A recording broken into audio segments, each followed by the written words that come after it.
ঐক্যের কারণে তোমাদের কুফরি আকীদা আমাদের লোকেরা বলা বন্ধ করেছে।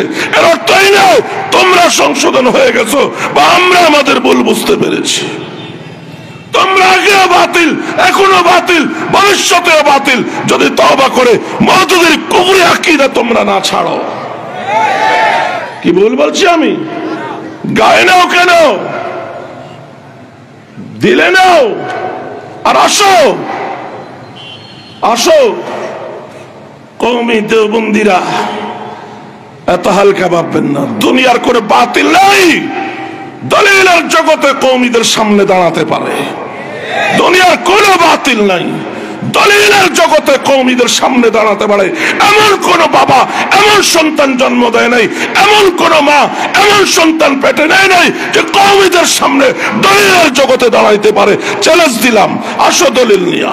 আগার সিদ্দিকদারি বিয়া রবিয়া অনুরূপভাবে আবুল আলা মওদুদিকে আহলে সুন্নাহ ওয়াল জামাতের ভিতরে ঢুকানো হয়েছে এই কুফরি আকীদার বিষ ছয়বার জন্য। আমি এক জায়গায় বলেছি এইসব আকীদার কারণে তোমাদের সাপোর্ট কমতেছে না বাড়তেছে। আমাদের মুরব্বীরা সাপোর্ট দিয়েছে, প্রত্যাহার করেছে।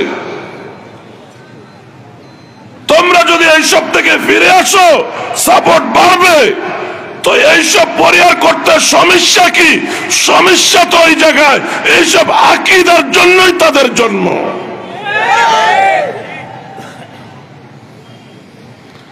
যেই কারণে জন্ম, যেই কারণে অর্থ দিয়া, যেই অর্থ দিয়া এইসব ছড়ানো হয়েছে যুগ যুগ ধরে, সেটা ত্যাগ করা তো কঠিন।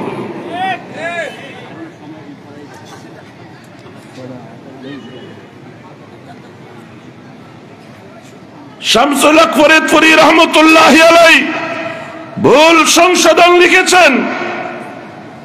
তিনি লিখেছেন মওদুদি মতবাদ এত সূক্ষ্ম বাতিল আমার মতো লোকের বুঝতে 20 বছর সময় লাগছে। কথা বলেন, কি বলছেন? আমার মতো লোকের সময় লেগেছে 20 বছর।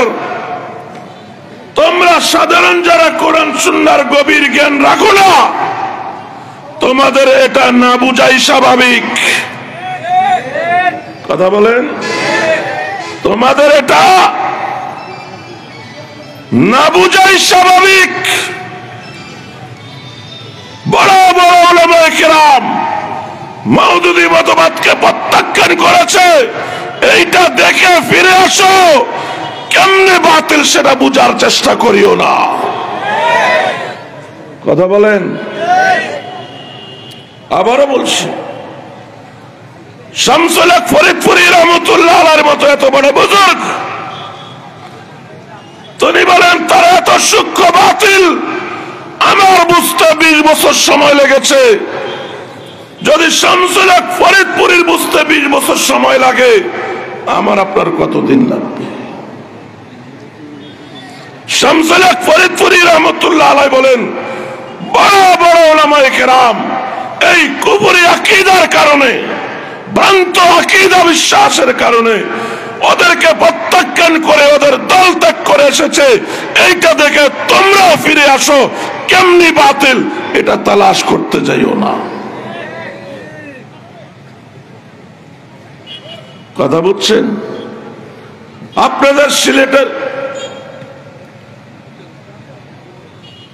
সিলেটের কৃতি সন্তান প্রিন্সিপাল হাবিবুর রহমান, তিনি একটা বই লিখেছেন মওদুদির একটা বইয়ের জবাবে। কথা বলেন। চট্টগ্রাম বিশ্ববিদ্যালয়ের কয়েকজন ছাত্র একদিন আমাদের কাছে আসছে। মনে হয় কথাগুলো কেউ গায়ে নিচ্ছেন। গায়ে নেওয়ার চরিত্র কেন হবে? আমি আমারটা বলছি, আপনি আপনারটা বলেন।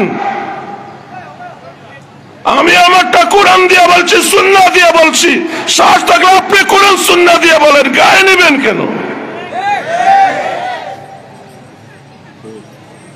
কথা বলেন, গায়ে নেবেন কেন? দেওবন্দিরা বাসি আসে নাই, কওমি দেওবন্দিরা হক, এতে কোনো সন্দেহ নাই। কওমি দেওবন্দিরা বাতিল যাদেরকে বলবে ওরা বাতিল, এতে কোনো সন্দেহ নাই। কোন মাসালা নিয়ে কোন দিন কোন জায়গায় কোন দেওবন্দির সাথে বসবা, বুকে শ্বাস থাকলে আসো, হালাল বাবার হালাল সন্তান হলে আসো। আমি আগেই বলেছি, বিশেষ কারণে এটা বলা বন্ধ হয়ে গেছে। বন্ধ হওয়ার পরে সমালোচনা করা কঠিন।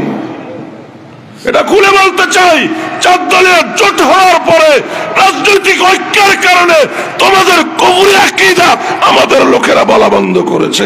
এর অর্থই না তোমরা সংশোধন হয়ে গেছো বা আমরা আমাদের ভুল বুঝতে পেরেছি।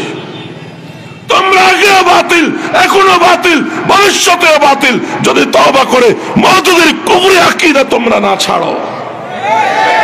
কি ভুল বলছি আমি? গায়ে নাও কেন, দিলে নাও, আর আসো আসো। কওমি দেওবন্দিরা এত হালকা ভাববেন না, দুনিয়ার করে বাতিল নাই দলিলের জগতে কওমিদের সামনে দাঁড়াতে পারে। দুনিয়ার কোনো বাতিল নাই দলিলের জগতে কওমিদের সামনে দাঁড়াতে পারে। এমন কোন বাবা এমন সন্তান জন্ম দেয় নাই, এমন কোন মা এমন সন্তান পেটে নেয় নাই যে কওমিদের সামনে দলিলের জগতে দাঁড়াইতে পারে। চ্যালেঞ্জ দিলাম, আসো দলিল নিয়া। আগার সিদ্দিকদারি বিয়া রবিয়া, যদি তোমাদের মতবাদের উপরে বিশ্বাস থাকে আসো, মুফতি সাহেবের সাথে যোগাযোগ করো, মুফতি সাহেবের সাথে যোগাযোগ করো। কোন দিন কোন জায়গায় বসতে হবে, কোনটা নিয়ে বসবে, ইসমতে আম্বিয়া নিয়া না আদালতে সাহাবা নিয়া, কোনটা নিয়ে বসবা? শতাব্দীর পর শতাব্দী ভারতবর্ষে 100 ভাগ মুসলমান হানাফি ছিল, মাযহাবকে কুফরি শিরকি ফতোয়া দিয়া উম্মতকে ভাগ করেছো, আর মাযহাবকে বলো ভাগ। কথা বলেন? সুন্নি মসজিদ, দেওবন্দি মসজিদ, জামাত ইসলামের মসজিদ, এই জাতীয় ভাগ বাংলাদেশে ছিল না। তোমরা এসেই নাম দিছো আলে হাদিস মসজিদ। কথা বলেন? তোমরা উম্মতকে ভাগ করো, আবার মাযহাবকে বলো ভাগ। আমাদের কোন মৌলবীর কাছে কোনদিন শুনছেন কোন মাযহাবকে কটাক্ষ করে কথা বলতে? যাই হোক, আমি একটা কথা মুখে ছিল সেটা বলি। এই ছেলেগুলো আমাদেরকে বলল, প্রিন্সিপাল হাবিবুর রহমান শাহ মওদুদী সাহেবের বইয়ের যে পৃষ্ঠার যে রেফারেন্স দিয়ে যে সমালোচনাগুলো করেছে সেগুলো আমরা ওই বইয়ে ওই পৃষ্ঠায় খুঁজে পাই নাই, সারা বইতেও খুঁজে পাই নাই। আপনারা শুধুই জনগণকে বিভ্রান্ত করার জন্য সমালোচনা করেন। এখন আমাদের লোকেরা কি জবাব দিবে? আমি বললাম,